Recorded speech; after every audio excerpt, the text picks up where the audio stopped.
Found a beetle underneath a log. You can see him in there. I put him in my bug jar.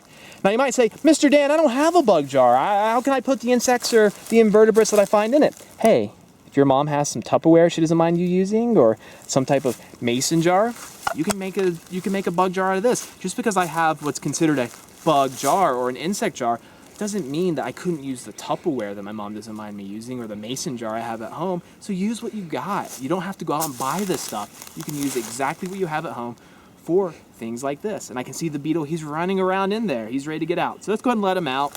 Go back to his shelter, to his home, to his family. We'll keep looking. Right, if you see down here, we got a centipede we found underneath a rock in these leaves. So what we're gonna do, so some insects we don't wanna pick up by hand. Maybe they creep us out or we don't like them. We can use this and shush them into our jar. So we take it, we put it right by it. We just gently push it, not hard, we don't wanna hurt him. We just gently scoop him up. He rolled himself up, and we just put him in our jar. There he is. So you might say, Mr. Dan, I don't live by the woods. I don't live by leaves. I don't live by trees. I don't live by down the logs. So where can I find these critters? Well, you can find them in the grass too. You can find crickets, you can find grasshoppers, other flying winged insects that just love crawling through the grass. So let's go ahead and just look through this grassy area here in the woods and see if we can find anything that lives in this grass.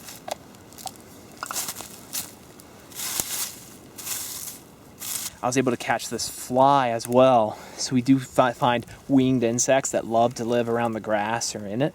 So we caught a fly. Now winged insects can be pretty hard to catch without a swoop net or a butterfly net, but sometimes if they're slow moving, a little bit of luck, you can catch them. But let's go ahead and release this one as well. Go on, little buddy. Okay, so we've looked through some leaves. We looked through the grass. We looked under rocks. We looked under logs. We found a lot of land invertebrates in this world unseen. But what can we find in the streams? What can we find in the creeks, the tributaries? Well, we can find crayfish, the crustaceans that we see in many of the creeks here in Pennsylvania. We can find different nymphs. We can find different aquatic worms. We can find even some leeches. We can find a lot of different things. A lot of very cool invertebrates that live in these waters. Some tools that you can use, and you can use the same thing I said. You can use Tupperware, you can use a mason jar, you can use a bucket to fill up with water. I have an aquatic container, and I brought an aquatic net. You don't have to use a net. You don't have to use a jar. But I like to collect the samples. I like to put them in here and take a look at them. So that's what I'm going to use. And the net can make it a little bit easier, but you can use your hands for these. It's not impossible to catch these invertebrates using your hands. So let's go ahead and get started. Let's see what we can find in this water. First thing I'm going to do is I'm going to put water in my container. But remember, we got to be safe. We have to make sure we're wearing the proper shoes, the proper attire. We got to make sure we have a parent with us if we're a child and we're going to the creek.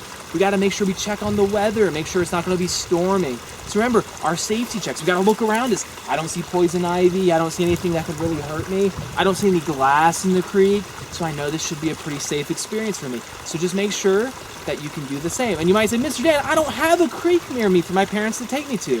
Then that's fine. You can always go to the park. Mingo Creek Park has a beautiful creek, and there's many other parks in Washington County that have creeks that run through them. All right, so I'm going ahead and filling up my container. You don't have to fill it up all the way. I put about halfway, then I'm going to close it just to make sure I don't spill the water out. I'm going to set it behind me. So the first thing you want to do is you want to look under the rocks, see what we can find. And while you're looking under the rocks, don't just look under them, flip them over. Stuff like to crawl on the undersides of the rocks. Remember, this is a shelter. We'll look at this rock first. Looking down in the water, I don't see anything, but it's a little murky, so I'll let it clear up. But let's turn it over. Nothing. That's okay.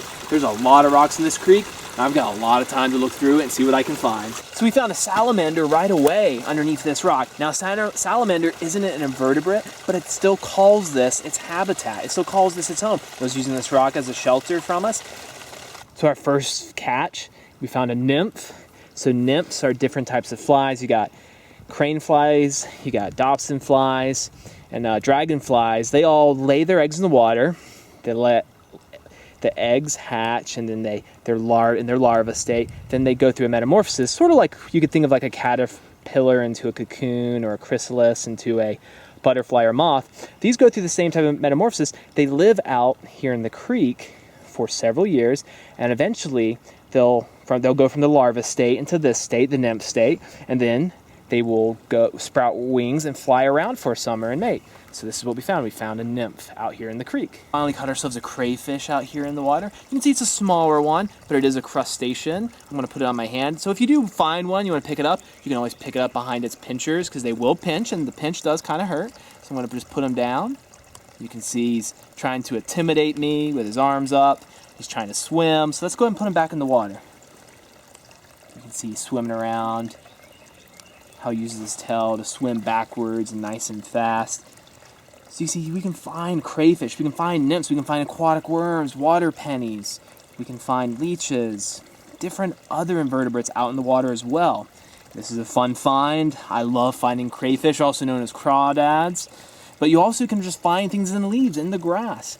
There's a world unseen to us in many different areas. You can lift up rocks, you can lift up the leaves, you can brush through the grass, and you will find lots of different things. So all right, let's put him back. Let's go back to base camp. Let's finish up. All right, so we're back at base camp. It's been a fun day. It's been an exciting day. So we've looked for the invertebrates, this world unseen. We've dug through leaves. We've looked under rocks. We've looked through the water. We've looked through rocks under the water. We've combed the grass for these things, and we found a lot of cool critters. Critters that we didn't get to catch them all, and you didn't get to see everything we found. They were just too fast, or they were too small not to catch on camera. But we saw many things in the short time we had here together. And the fun thing is Operation Get Outdoors, it keeps building on itself. Operation Get Outdoors is family fun, and that's the mission of it, is to go out into nature and have family fun. But I had a lot of fun today, and I look forward to seeing you all again. I hope you all are staying safe, and I look forward to talking to you next time. See you later.